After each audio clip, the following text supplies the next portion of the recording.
பற்களின் ஈரலிலிருந்து இரத்தம் வந்தால் நோன்பு முறியுமா?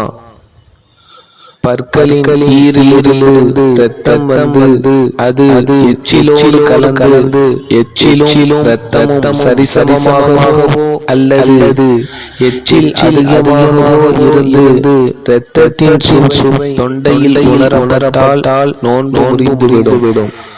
இரத்தம் குறைவாக இருந்து அதன் சுவை தொண்டையில் உணரப்படவில்லையானால் நோன்பு முறியாது. நூல் துர்ருல் முஃப்தார் பாகம் 2 பக்கம் 396.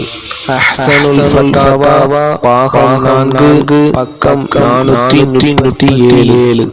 மூக்கில் மருந்து போட்டால் நோன்பு முறியுமா? மூக்கில் மருந்தோ அல்லது தண்ணீரோ செலுத்தினால் நோன்பு முறிந்துவிடும். இவ்வாறு தொண்டையில ஈரை செலுத்தினாலும் நோன்பு முறிந்துவிடும்.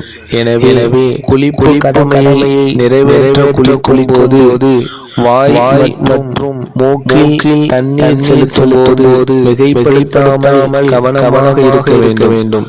நூல் ஃபதாவா தாருல் உலூம் பாகம் 6 பக்கம் 416. துர்ருல் முஃப்தார் பாகம் 2 பக்கம் 402. கண்ணில் மருந்து போட்டால் நோன்பு முறியுமா? கண்ணில் மருந்தோ அல்லது சுருமாவோ போடுவதன் மூலம் அதன் பிரதிபலிப்பு தொண்டை குழியில் ஏற்பட்டாலும் நோன்பை முறிக்காது. நூல் துர்ருல் முஃப்தார் பாகம் 2 பக்கம் 395. அஹ்ஸனுல் ஃபதாவா பாகம் 4 பக்கம் 429. ஊசி போட்டால் நோன்பு முறியுமா?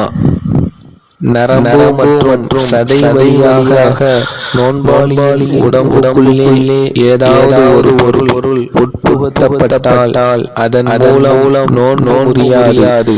எனவே ஊசி போட்டுக் கொள்வது நோன்பை எந்த வகையிலும் முறிக்காது. நூல் ஃபதாவா ரஹீமியா பாகம் 2 பக்கம் 38. அஹ்ஸனுல் ஃபதாவா பாகம் 4 பக்கம் 422.